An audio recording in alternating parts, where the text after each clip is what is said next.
suis Karine Bruyère, énergéticienne, libératrice en émotionnel, praticienne en mandala. Et je suis juste moi, une femme en chemin vers moi de plus en plus. J'étais tentée de dire vers une meilleure version de moi-même, mais en fait il n'y a pas de meilleure version que moi à l'instant T. Et je fais une petite vidéo, alors vous allez rien voir du tout, hein. Je suis en voiture et je ne filme rien. C'est plus pratique ainsi sur YouTube, parce que je suis un petit peu perdue avec la technique pour le moment. Donc voilà, je fais une vidéo sans rien. Et en même temps, voilà, ce matin, j'ai envie de faire un petit partage. Ça me pousse à ça parce que je pense que ce que je traverse, il n'y a pas que moi qui le traverse et ça me propose de le transmettre. Même si j'ai pas très envie, parce que ça me parle un petit peu d'intimité et que depuis quelques jours, je fais des vidéos ou je fais des podcasts que je ne transmets pas. Et là, ça insiste un petit peu. Voilà, je suis extrêmement douloureuse depuis presque une semaine. En fait, depuis lundi, en fin d'après-midi, au niveau du dos, au niveau du cou et au niveau de mes cervicales, les épaules et surtout les cervicales et toute la sphère ORL, donc le mot de crâne, qui va bien avec, etc. Et en fait, alors c'est beaucoup moins tendu parce que je prends conscience au fur et à mesure de plein de pourquoi c'est tendu. Et j'essaie voilà, je me masse quand même aussi au fur et à mesure. Et des jours, et j'accompagne par ma respiration parce que le souffle pour moi est hyper important. Et justement en parlant de souffle, je suis douloureuse depuis lundi après-midi parce que j'ai voulu voilà, je suis très attirée par les lettres hébraïques et leur symbolique, leur manière de révolutionner, en tout cas de faire fonctionner notre monde intérieur, notre monde aussi extérieur, puisqu'il n'y a pas de différence entre les deux. Et que les lettres hébraïques, pour moi, sont un support et sont presque, j'ai envie de dire, à l'origine de notre création émotionnelle, notre création interne, notre arbre interne. En tout cas, pour moi, c'est un support dans notre, j'ai envie de dire, tradition judéo-chrétienne en Occident. Tout comme les chakras et les mantras sont à l'Orient. D'accord ? Nous aussi, on a notre propre source, j'ai envie de dire, un peu spirituelle, en tout cas de développement de soi, de l'être et d'atteinte du nirvana, entre guillemets, pour emprunter le terme de nos voisins. Et en tout cas, voilà, ces lettres hébraïques me parlent depuis toujours, quasiment, de manière différente. Et là, j'ai rencontré quelqu'un qui est un puriste des lettres et de la Kabbale. Et donc voilà, je travaille avec lui et j'ai aimé son travail, j'ai aimé son énergie au départ quand je l'ai rencontré. Et il a sa place dans mon parcours et ce que je partage aujourd'hui parce que voilà, il est très orthodoxe. Voilà.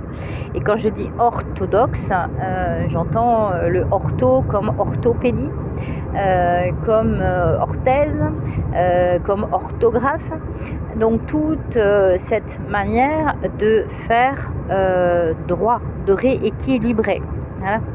Et en tout cas de faire droit dans sa structure. Alors j'ai un gros souci avec cette structure, puisque je suis une libre penseuse, que je suis une autodidacte dans ma vie depuis toujours, voilà, je crois à 300% à l'école de la vie, de notre propre vie, des rencontres que l'on fait, et donc pour moi l'orthodoxie, mais dans son origine propre, pas dans son côté religieux et bien loin de là. Mais en tout cas, dans cette orthodoxie, pour moi, ne me parle pas parce que ça enferme. En tout cas, c'est ma réalité. Ça m'enferme dans une réalité qui n'est pas la mienne et qui n'est pas, pour moi, constructive dans ma propre structure. Donc, Je m'explique, c'est que quand on est un électron libre dans l'univers, on a plein de formes différentes. Alors je vais reprendre l'exemple des mandalas par exemple, puisque je suis praticienne en mandala. On a plein de mandalas différents dans la nature. Et d'ailleurs, vous pouvez vous amuser à regarder, il y en a partout. Toutes les fleurs sont des mandalas, les pommes de pin, les rosaces. La nature, il y en a partout. L'homme en a fait également partout. Et la jonquille est un parfait mandala par exemple. Et donc, et pourtant, chaque forme est différente. Chaque couleur est différente et donc chaque mandala est différent. Et notre propre mandala structurel, il est également différent les uns des autres. Et ce qui convient à l'un ne peut très bien ne pas convenir à l'autre dans sa structure parce que ça ne correspond pas à sa vibration. Et je me suis efforcée depuis lundi de rentrer dans cette orthodoxie de cette personne qui me transmet un savoir qui est juste incroyable. Son savoir ça fait des années qu'il travaille sur les lettres hébraïques, il est performant, c'est un maître, vraiment, parce qu'il a une somme de connaissances, de pratiques qui est juste incroyable et qui lui correspondent parfaitement. Sauf que pour moi, ça a été une atteinte à mon propre mandala intérieur, à mon propre arbre intérieur, en tout cas là où j'en suis aujourd'hui. Et j'ai pas pris conscience tout de suite de ça, j'en prends conscience aujourd'hui. Alors ça a maturé toute la semaine, je me suis posé la question, pourquoi, qu'est-ce qui est lourd en moi, qu'est-ce qui est pesant comme ça, parce que je vois bien que c'est pesant. Donc qu'est-ce qui est pesant en moi? Et en fait, ça m'aperçoit ce matin que ce qui est pesant en moi, parce que j'ai voulu faire une méditation comme il me l'a proposé dans son partage, et donc je m'installe, je commence à souffler comme il me l'a montré. Alors je ne vais pas dévoiler sa maîtrise et son apprentissage, mais parce que d'abord ça ne sert à rien et ça illustrerait pas le propos. Mais voilà, j'ai donc me suis installée pour faire ce qu'il m'a transmis, et j'ai senti tout de suite le poids sur mon cou, en fait, sur mes cervicales, mais alors dans l'immédiat. Et j'ai dû faire l'exercice 2 minutes sur 20, puisqu'au bout de 2 minutes, ma seule envie était de bouger, était de me mettre en mouvement, et plus je disais à mon cerveau, je laissais passer la pensée qui était celle de bouger, et plus j'essayais de faire silence en moi, et effectivement plus la pensée de ça me convient pas était présente. Et à un moment donné, je me suis même agacée et je me suis dit bon, allez, lève-toi et bouge. Et donc c'est ce que j'ai fait, et je me suis mise en mouvement. J'ai respiré, j'ai continué à inspirer et expirer comme il m'a montré, comme je sais le faire déjà. Et finalement, je me suis mis à faire ce que je sais faire. C'est-à-dire, là, je me suis mis le corps en mouvement, et j'aurais pu très bien prendre un mandala et dessiner. Puisqu'en fait, je m'aperçois que ça fait écho à une histoire de mon existence. Et en même temps, je ne voudrais pas faire un partage trop long, mais je suis obligée de passer par là pour l'expliquer. Parce que ça fait appel à un moment de mon existence qui n'était pas très confortable, puisque cette personne me renvoie en me disant, alors c'est le protocole pour apprendre et entrer dans les lettres hébraïques et l'écriture de l'hébreu sacré, c'est celui-ci, c'est celui que je vais te transmettre. Tout ce que tu as fait avant ne sert à rien, n'est pas comme ça qu'il faut faire, ce n'est pas la vérité en fait. Même si ça n'a pas été dit comme ça, mais en tout cas, ce n'est pas comme ça qu'il faut faire. Pour apprendre l'hébreu sacré, il n'y a qu'une seule méthode, c'est celle que je vais te transmettre. Et j'ai pas fait attention, et ça a fait écho à quelque chose de mon histoire, puisque j'ai été dans une secte pendant 24 ans dans laquelle on m'a dit nous avons la vérité, nous détenons la vérité, c'est ainsi qu'il faut faire. C'est ainsi qu'il faut pratiquer pour aller à Dieu. Et tout le reste n'est que le mauvais chemin. Donc forcément, moi j'en suis sortie de cette secte parce que ça ne me correspond pas, parce que moi je dis que tous les chemins, on dit bien que tous les chemins mènent à Rome. Alors, pour moi, ils mènent pas tous à Rome, mais bien que dans la réalité géographique, ils peuvent tous passer par... tous les chemins peuvent arriver à Rome. Mais ils peuvent aller à Paris aussi. Donc, Rome n'étant pas le centre pour moi de la spiritualité, loin de là.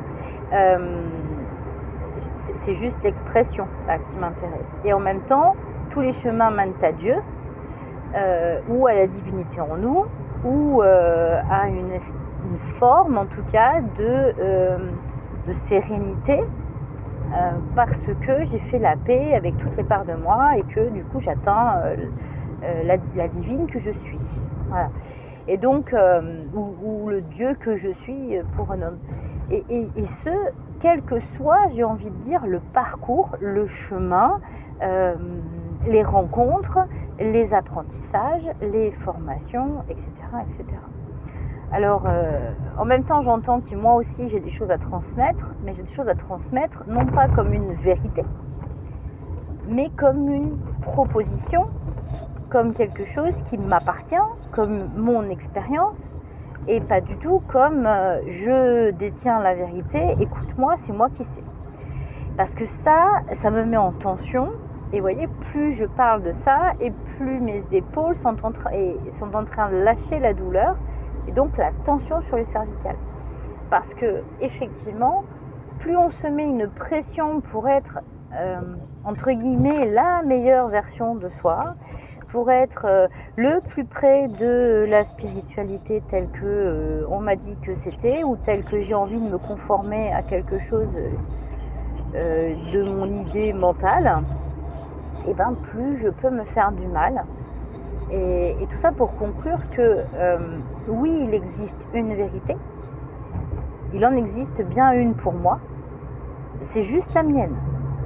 Et que pour toi qui m'écoutes derrière ton écran, tu vas prendre dans mes mots uniquement ce qui va résonner en toi, ce qui va faire sens, ce qui va pouvoir faire un écho à ta propre vérité, à ton propre mandala intérieur, à ta propre structure intérieure, que ce soit par les lettres hébraïques, les chakras, la danse, l'écriture ou la nature avec le pétrissage de la terre.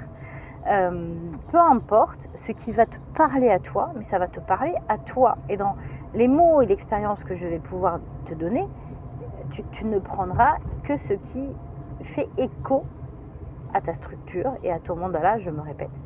Mais pour moi, c'est hyper important de le poser, et c'est hyper important. Je viens de prendre conscience de ça, que moi qui ayant très envie souvent de me former, puis il y a plein de choses qui m'intéressent, et il y a plein de choses qui je me dis, ah ouais, ce serait bien, ce serait utile, ce serait machin.